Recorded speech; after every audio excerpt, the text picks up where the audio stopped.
Bargaining theory. Superscript 4, which reads, bargaining theory is a form of game theory. See the section on game theory in Chapter 2 for some useful background information. To develop an economic theory of property, we must first develop the economic theory of bargaining games. At first, you may not see the relevance of this theory to property law, but later you will recognize that it is the very foundation of the economic theory of property. The elements of bargaining theory can be developed through an example of a familiar exchange: selling a used car. Consider these facts. Adam, who lives in a small town, has a 1957 Chevy convertible in good repair. The pleasure of owning and driving the car is worth $3,000 to Adam. Blair, who has been coveting the car for years, inherits $5,000 and decides to try to buy the car from Adam. After inspecting the car, Blair decides that the pleasure of owning and driving it is worth $4,000 to her.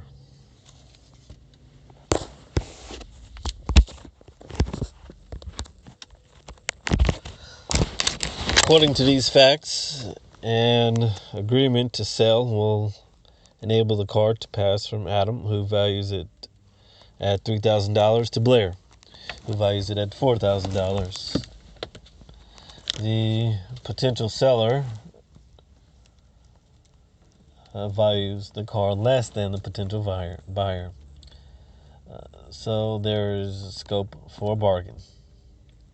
Assuming that exchanges are voluntary, Adam will not accept less than $3,000 for the car, and Blair will not pay more than $4,000. So the sale price will have to be somewhere in between. A reasonable sale price would be $3,500, which splits the difference. The logic of the situation can be clarified by restating the facts in the language of game theory. The parties to the kind of game represented by this example can both benefit from cooperating with each other. To be specific, they can move a resource, the car, from someone who values it less, Adam, to someone who values it more, Blair. Moving the resource, in this case from Adam, who values it at $3,000, to Blair, who values it at $4,000, will create $1,000 in value. The cooperative surplus is the name for the value created by moving the resource to a more valuable use. Of course, the share of this surplus that each party receives depends on the price at which the car is sold. If the price is set at $3,500, each will enjoy an equal share of the value created by the exchange, or $500. If the price is set at $3,800, the value will be divided unequally, and Adam enjoying 4/5, or $800, and Blair enjoying 1/5, or $200.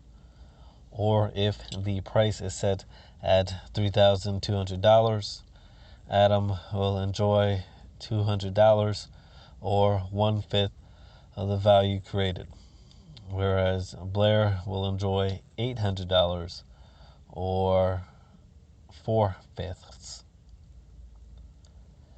The parties typically bargain with each other over the price.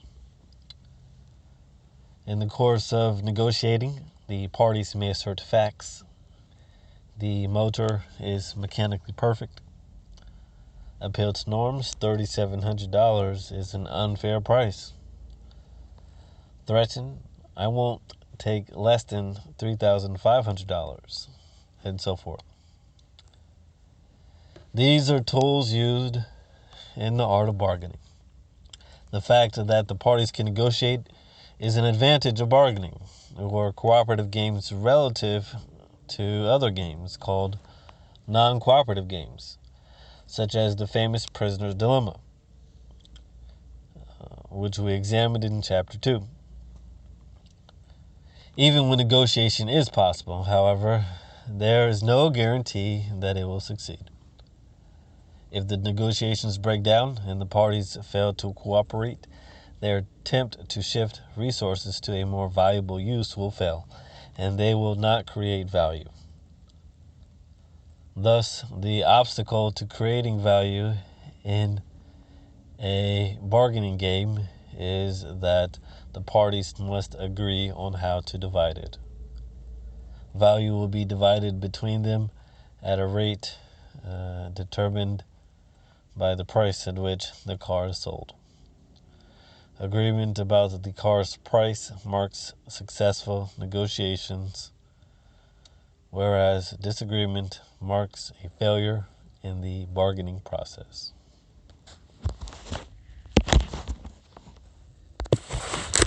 To apply game theory to this example, let us characterize the possible outcomes as a cooperative solution for a non-cooperative solution. The cooperative solution is the one in which Adam and Blair reach agreement over a price and succeed in exchanging the car for money. The non-cooperative solution is the one in which they fail to agree on a price and fail to exchange the car for money. To analyze the logic of bargaining, we must first consider the consequences of non-cooperation. If the parties fail to cooperate, they will each achieve some level of well-being on their own. Adam will keep the car and use it, which is worth $3,000 to him. Blair will keep the money, $5,000, or spend it on something other than the car. For simplicity, assume that the value of money is its face value, specifically $5,000. Thus, the payoffs to the parties in the non-cooperative solution, called their threat values, are $3,000 for Adam, the value to him of keeping the car, and $5,000 to Blair, the amount of her cash. The total value of the non-cooperative solution is $3,000 plus $5,000 equals $8,000. In contrast, the cooperative solution is for Adam to sell the car to Blair. Through cooperation, Blair will own the car, which is worth $4,000 to her, and in addition, the two parties will each end up with a share of Blair's $5,000. For example, Adam might accept the $3,500 in exchange for the convertible. Blair then has the car, worth $4,000 to her, and $1,500 of her $5,000. Thus, the value of the cooperative solution is $4,000. The value of the car to Blair plus $1,500, the amount that Blair retains of her original $5,000, plus $3,500, the amount received by Adam for the car, equals $9,000. The surplus from cooperation is the difference between the value between cooperation and non-cooperation. $9,000 minus $8,000 equals $1,000. In any voluntary argument, each player must receive at least the threat value, or there is no advantage to cooperating. The reasonable solution to the bargaining problem is for each player to receive the threat value plus an equal share of the cooperative surplus, specifically $3,500 for Adam and $5,500 for Blair, superscript 5, which reads, economists have long struggled with the fact that self-interested rationality alone does not seem sufficient to determine the distribution of cooperative surplus. That is why we use the term reasonable solution, which invokes social norms rather than rational solution. To see the difference, consider this rational account of the division of the cooperative surplus. Suppose that somehow Adam knows that the cooperative surplus resulting from the agreement between Blair and him is $1,000. Being perfectly rational, he says to Blair that he will sell her the car for $3,995. And further, he explains to her why she should accept that price, even though it gives Adam $995 of the cooperative surplus and Blair $5. If you do not accept that price, I will not do business with you, in which case you will realize $0 worth of cooperative surplus at the $3,995 price. You get $5 of the cooperative surplus, and that surely is better than nothing. Leaving aside all strategic reasons that Blair might balk at this, will Adam really walk away if she refuses? This division of the cooperative surplus is perfectly rational, but it may not be reasonable. In fact, carefully controlled experiments have demonstrated that most people will not accept Adam's offer, rational though it be. To accomplish the division, Blair should pay Adam $3,500 for the car. This leaves Adam with $3,500 in cash and no car, and leaves Blair with a car worth $4,000 to her and $1,500 in cash. Question 4.1. Suppose Adam receives a bid of $3,200 from a third party named Claire. How does Claire's bid change the threat values, the surplus from cooperation, and the reasonable solution? We have explained that the process of bargaining can be divided into 3 steps. Establishing the threat values, determining the cooperative surplus, and agreeing on terms for distributing the surplus from cooperation. These steps will be used in the next section to determine the origins of the institution of property. Before proceeding, however, we must warn you about a common problem in the economic analysis of law.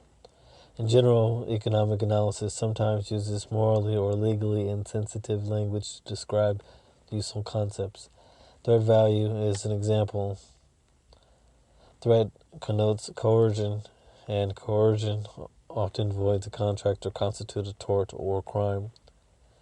If you are speaking to a judge or juror, do not say threat unless you intend to connote illegality. This is one example where you will need to substitute other terms for economic language. Refusing to cooperate with the other party and going alone is usually legal. Instead of threat value, you might try the phrase fallback position or go it alone value.